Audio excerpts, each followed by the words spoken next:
예, 오늘 하루의 정치권 이슈 하나가 한반도 평화재단 총재와 함께 알아보겠습니다. 어서 오십시오. 예. 안녕하십니까. 대표님, 오늘 그 박지원 의원이 이제 김정일의 사망 3주기 추모 조화 전달을 위해서 방북을 마치고 이제 오후에 돌아오지 않았습니까? 예. 이 부분 어떻게 평가하십니까, 일단은? 예, 그것은 이 인도적 차원에서 예. 북한의 이 지도자 서거에 대해서 예를 표하는 그런 걸로 전 생각을 합니다. 그리고 이것은 뭐 국가 대 국가의 일이 아니고 어떻게 보면은 개인 대 개인의 일이죠. 지난 8월 달에 김대중 대통령 5주기를 당해가지고 북한에서 그 조화를 보냈지 않습니까? 예. 그때도 개성에서 이제 받아온 걸로 알고 있습니다. 그러니까 이번에 이제 그 김정일 위원장 그 서거 3주기 거기에 이제 답례 형식으로 예의를 김대중 대통령 측에서 표시하는 겁니다. 그리고 그걸 제대로 하려면은 북한의 이 조화를 직접 가지고 왔어야 되고 또 오늘 같은 때에도 직접 가지고 평양 가야 됩니다. 예. 그러나 우리가 처한 그런 상황이 그렇게 할 만한 여건이 못 되니까 예. 개성에 이제 개성공단에 가가지고 거기서 이제 받아가지고 평양으로 가고 또 서울로 오고 그랬던 것 같습니다. 예. 그리고 그런 행사가 개인 대 개인의 이 행사지만은 단독으로 될 수는 없는 것이고 정부의 승인을 받아서 하는 일입니다. 그렇죠. 그렇기 때문에 국가 대 국가의 행사도 중요하지만 정부 승인하에 인도적 차원에서 예. 개인 대 개인의 이런 행사도 남북 간에 지속되는 것이 훨씬 더 해빙의 보탬이 된다. 그런 생각을 합니다. 그런데 이제 문제는 지금 종북 논란이 상당히 또 뜨거워지고 있는 이 시점에 그렇게 방북을 해도 되느냐, 이게 이제 더욱더 돋보이는 거고요. 지금 새누리당 쪽에서는 상당히 거기에 대한 반발하는 발언도 많은 것 같은데요. 자, 그럼 여기에서 우선 새누리당 김진태 의원의 발언 잠깐 보시고 얘기 계속 나눠보겠습니다. 지난번 DJ 서거 5주기에는 북에 가서 김정은의 조화를 받아가지고 와서 국립현충원까지 배달했던 장본인입니다. 우리가 추모제를 했을 때는 북에 가서 받아왔으니까 이제 북에서 행사를 하면은 북에서 와서 받아가야 되는 거 아닙니까? 대한민국 국회의원이 김정은, 김정일 조화 배달하는 심부름꾼이냐고요? 잘했어요. 잘했어요. 예. 저것은요. 근데 논리적으로는 맞지 않나요? 좀 지나친 표현 같아요. 그리고 이것은 이 국가 대 국가 또는 우리가 이 북한을 그냥 적대시 해가지고 영구히 가는 그런 대상이 아니고 또 대립할 때 있지만은 대화할 때도 있고 평화 공존을 추구하고 있는 거 아닙니까? 그렇기 때문에 오늘의 상황이 나빴다고 해서 또 이것이 영구화돼 가지고 전쟁으로 가는 걸 막아야 되는 거 아닙니까? 그런 면에서 내일의 상황은 더 좋은 방향으로 끌고 가는 그런 역할을 해야 됩니다. 그리고 이제 그거 받으러 갔다고 그러는데 개성은 제일 남북 간에 가까운 곳 아닙니까? 그리고 우리 평양까지 가는 거 아니고 그런 거기 때문에 그걸 흠잡은 것은 흠잡기 위한 흠잡음이다. 저는 그렇게 생각합니다. 그리고 이제는 그걸 탈피해야 돼요. 탈피하고 적어도 이번에 그 신은미란 사람이 뭐 미국 국적 가졌다 해가지고 와서 토크쇼 하고 우리 종편에서 그걸 부각시켜가지고 아주 유명해졌어요. 이제는 신은미 상대가 이 대통령이 돼버렸어요. 안 그렇습니까?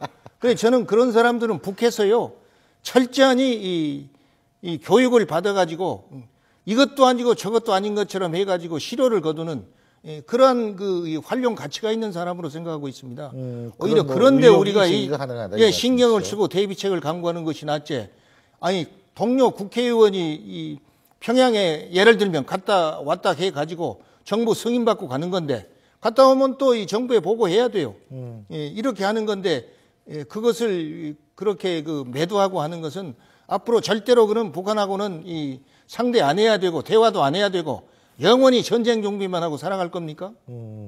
지금 그 말씀 하시니까 이제 정부 얘기가 나왔으니까 미국에서 한반도 국제 포럼이 열리지 않았습니까? 근데 여기 이제 6일째 장관이 가서 이 대화의 필요성을 굉장히 강조한 것 같아요. 그렇다면 일단 뭐 대화의 당론적으로는 맞죠. 근데 시기적으로나 예를 들면 이러한 것들이 적절하다고 보십니까? 정부의 입장이요? 저는요, 이런 면에서는 시기가 필요 없다고 생각합니다. 지난번에 제가 말씀드렸던 것 같은데요. 미국 국무성 분위기는요. 이 미국에서 한국 문제를 다룬 사람들이 공통적인 의견입니다. 오바마 임기 동안 한국 문제를 다룰 그런 생각이 없다, 국무성에. 국무성 분위기는 한국 문제는 없다, 이거요. 그러니까 전략적 인내 가지고 지금 시간 끌고 있다, 이겁니다. 그러니까 박근혜 대통령이 남북 문제 해결하려고 하려면은 오바마를 따라갈 것이 아니라 이 박근혜 대통령 자신의 정책을 가지고 남북 문제를 풀어가야 된다. 만약 오바마를 따라가다 보면은 박근혜 대통령 5년 동안 남북 문제는 아무것도 진전 없이 끝날 것이다. 이 얘기를 했어요. 그리고 6일째 장관이 그런 얘기하는 건 미국 가가지고 이 남북 문제 조율하는 과정인 것 같은데 저는 그걸 환영합니다. 왜 그러냐면요. 우리가 그걸 알아야 됩니다. 북한은 어떤 정권이냐. 그 정권 유지를 위해서 모든 것을 희생하고 이 정권 유지만을 위해 달려가는 그런 정권입니다. 그러니까 정권의 안전이 국가의 안전이요 국민의 안전인 거예요. 그러니까 그런 정권을 우리가 상대하는 거예요. 예를 들면 이 90년대 초 이 소련이 무너졌지만은 외부 압력, 자스민 혁명 같은 그런 혁명에 의해서 무너진 거 아니에요. 공산당 스스로 연방을 해체했습니다. 그 다음에 중국이 개혁 개방을 했지만요. 외부 압력에 의해서 한 건 아닙니다. 중국 스스로 개혁 개방을 선택한 겁니다. 그렇게 성공했어요. 그러니까 우리가 이 북한에 대해서는 두 가지가 있습니다. 북한에서 국민혁명이 일어나서 이 정권이 무너나기를 바라는 방법도 있지만은 또 이 정권 스스로 말이죠. 소련이나 이 중국에서처럼 개혁 개방으로 가고 이 연방 해체한 식으로 국민을 생각하는 정권이 되기를 바라는 거예요.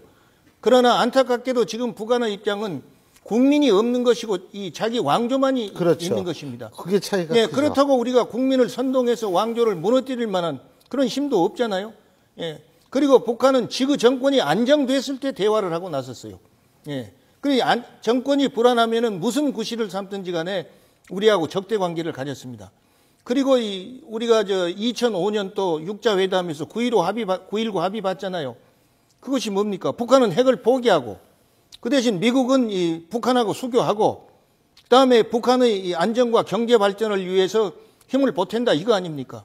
그러니까 북한은 자기 생존을 미국이 보장만 해주면 핵도 포기한다고 그랬습니다. 그러니까 대화를 안 해보고 어떻게 그걸 합니까? 그러니까 지금은요. 지난번에 이 황병태 전 주중대사가 그런 말을 했어요. 저희 이 재단 남북 문제 포럼에서 오셔가지고 박근혜 대통령이 시진핑 주석을 만나가지고 시진핑 주석이 김정은이를 책임져라. 남북 대화로 모든 걸 풀어가게끔. 그렇게 하고 오바마 대통령을 박근혜 대통령이 만나가지고 남북 문제는 우리한테 맡겨라. 대개로 갈 거 아니라 대화로 풀어가겠다. 그렇게 해가지고 시진핑, 오바마, 남북한이 사자 합의해가지고 이 북한 문제를 끌고 가면은 대화의 장을 마련할 수 있다. 그리고 비핵화도 가져올 수 있다. 이 주장을 했어요. 그렇기 때문에 이제는요, 우리가 북한을 적대시 해가지고 우리도 그럼 불편한 거예요. 그러니까 전쟁 아니면 평화인데 우리가 평화를 위해서 노력하는데 맨날 전쟁 준비만 하다 보면 언제 터질지 모르는 거 아닙니까? 그래 대화해야죠. 그래 6일째 장관이 저는 개인적으로 그렇습니다. 과거에 통일부 장관 하셨던 분들 만나보면 미안하지만 6일째 그 장관에 대해서 왜 그러고 있냐? 통일부 장관이 자기 목소리가 없냐? 존재감이 미미하다. 하시더라고요. 근데 이번에 미국 가서 그런 얘기 하고 왔는데 우리나라의 지금 현 박근혜 정부가요. 각 부처 장관이 자기 책임하에 자기 문제를 끌고 가는 이런 내각이 됐으면 좋겠어요. 그리고 통일부 장관도 통일부 장관 책임하에 통일 정책을 남북 정책을 끌고 가야 되는 거죠. 근데 그런 게 없었지 않습니까? 근데 이번에 미국 가서 그런 얘기를 또 해서 이 남북 문제 해결할 수 있는 그런 이 의지라도 가지고 있다는 거 보여줬던 것입니다. 그리고 지난번에 아베가 말이죠.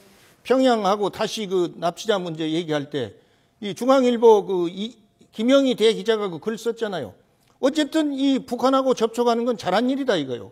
그렇게 해서 물꼬를 터야 되는데 우리는 일본하고 북한이 가까워지니까 아이고 이제 우리를 자쳐놓고 저러는구나 그러는데 일본하고 북한이 가까워져서 수교한다고 가정합시다. 아 그러면 일본 대사관이 평양에 가면 우리도 소식 듣잖아요. 예. 이렇게 해서 북한이 자꾸 밖으로 나오게 만들어주는 것이 우리 할 일이에요. 그렇기 때문에 지금 이 남북이 대결됐다고 해서 항상 이것이 언제 가만히 앉아서 이 대화의 장으로 오는 건 아니지 않습니까? 근데 우리가 노력을 해야죠. 그런데 지금 이제 정부가 물론 이제 노력을 해야죠. 근데 정부로서는 지금 딴 일에 신경 쓸 때가 많은 것 같아요. 예를 들면은 벌써 어제만 하더라도 새정치민주연합 박범계 의원이 한 얘기가 있죠. 이 소위 말해서 그 이른바 정윤회 문건 유출 문제요. 이거 가지고 하는데 물론 이 정윤회 문건 유출 관련 동향이라는 문건을 공개했다고 하는데 이거 자체가 실제적으로 특정인에 의해서 만들어진 것이다라는 또 의혹들이 많이 나오고 있고 보도가 되고 있거든요. 그러니까 이게 도대체 이 문건 유출 뭐가 진실인지는 저도 잘 모르겠어요. 근데 어떻게 보세요, 대표님께서는? 예, 저도 신문 봤어요. 근데 박범계 의원이 그걸 청와대에서 이 문건 유출에 대한 이 충고 사항을 묵살 안 했으면은 결국 이 정윤회 사건 이런 것이 안 나타났을 텐데 그걸 묵살해가지고 나타났다 그거 아닙니까? 그렇죠. 그러니까 청와대가 일을 잘못해가지고 이렇게 복잡하게 됐다 그겁니다. 그러니까 청와대를 위해서 하는 얘기인지 또 다른 방향인지 난 모르겠는데요. 어쨌든 이번 이 사건을 계기로 해가지고요. 청와대가 총체적인 부실이에요. 예, 그리고 시스템이 제대로 작동이 안 된다는 증거예요. 거기 무슨 이 제2부속실장인가 그 사람이 이걸 묵살했다고 그렇게 신문에 났던데요. 그럼 내가 이걸 묵살해도 괜찮다. 막말로 나중에 대통령이 이걸 아신다 하더라도 내가 가서 얘기하면 대통령이 내 편이다. 이런 믿음이 있으니까 묵살했을 거 아닙니까? 그러니까 이건 청와대에서 그것이 잘못됐으면 시정해 나가야 될 것이고 그게 괜찮으면 그대로 가는 거죠. 그러나 현 상태에서 이번에 말썽이 된 문서 유출 이런 것은요. 청와대에서 생산하고 청와대에서 유출하고 청와대에서 유출자가 나왔고 청와대에서 저지른 일 가지고 국민들만 시끄럽고 결국 이렇게 시끄러웠지만 결론은 제대로 나온 거 없고 그저 이 최모 경위 있죠. 유출했다고 의심받아서 자살한 사람 한 사람만 죽고 마는 거예요. 청와대가 총체적인 이 시스템의 오작동을 정상화시킬 수 있느냐 그렇지 못하고 그대로 가느냐에 따라서 권력의 핵인 청와대 역할이 제대로 발휘되느냐 못 되느냐 그것이 앞으로 나타날 것입니다. 근데 청와대는 7인회 얘기하고 있고 반대쪽은 십상시 모임 얘기하고 있고 이게 근데 서로가 또 부인하지 않습니까? 이건 권력 싸움이에요. 권력 싸움이라고. 십상시 문건 얘기가 나왔는데 정윤회 씨 문건 얘기 나왔잖아요. 그러다가 이제 누가 유출했냐 이걸 가지고 다투더니 나중에는 또 박지만 씨하고 관계된 7인회가 있다 또 이렇게 나온 거예요. 그래 대립돼 가지고 같이 너만 나쁜 게 아니라 나만 나쁜 게 아니라 너도 나쁘지 않냐? 누가 나쁜가 해보자. 이거 서로 싸웠어요. 그러다가 이제 누가 유출했냐 이걸 가지고 결국 사람까지 자살했는데 이게 청와대가 말입니다. 이런 거 하나도 스스로 해결 못하고 말이죠. 밖에 노출돼 가지고 싸움하고 사람까지 죽고 이런 사태가 왔다는 것은 전반적으로 청와대 시스템을 재점검해서 말이죠. 잘못된 걸 시정에 바로 가지 않으면 안 된다. 전 그리 생각합니다. 그 시스템이 바로 잡아질 수가 있다고 보세요? 이건 대통령의 의지지요. 그리고요. 근데 지금 그 의지가 보이느냐? 그리고 아까 제가요, 6.1제 장관 얘기를 했는데, 대한민국 각 부처 장관들이요, 그렇게 나가야 됩니다. 경제 문제 같으면 지금 초이스노믹스라 하죠? 거기 경제기획원 장관 거기만 자기 주장이 있는 것 같아요. 교육부총리도 이 급식 문제 가지고 5천억 여야 간사하고 교육이 합의 봤는데 여당에서 반대해가지고 안 될 것 같더니 결국 그대로 됐잖아요. 그대로 교육부 장관은 그 말에 자기 소관인데도 자기 올바른 주장을 못하고 가만히 그냥 죄진 것처럼 있다가 5천억 만들어 갔잖아요. 다른 부처는 전혀 말썽이 없는 거예요. 또 공무원 연금 문제도 자기 부처에서 책임지고 말이죠. 여야 대표 만나고 국회의장 만나고 말이죠. 각 상임위원장 찾아가서 이렇게 해가지고 자기 활동을 해야 되는데 전부 이래 위에만 쳐다보고 있다가 뭐가 떨어지면 털컥 받아서 이건 내가 할 일이다. 이러고 있으니 여기서 무슨 이 새로운 것이 나올 수 있겠습니까? 그래서 전반적으로 이번 이 청와대의 이러한 사태는요, 박근혜 정부 내각의 총체적인 부실을 그대로 나타내는 거다. 저는 그렇게 보고 있어요. 예. 그거 어떻게든 고쳐야지. 이게요. 예, 사안이 하도 복잡해져가지고 일반 국민들은 뭐 등장인물들이 예. 점점 많이 나와잖아요. 결국 이거. 머리만 네? 복잡해지고요. 예. 최경희 한 사람 자살한 걸로 끝나버릴 거예요. 그 참 예, 예. 너무 안 됐어요. 아주 그럼요. 총망라한 경찰이라고 하는데. 예, 오늘 말씀 여기까지 듣겠습니다. 감사합니다. 예.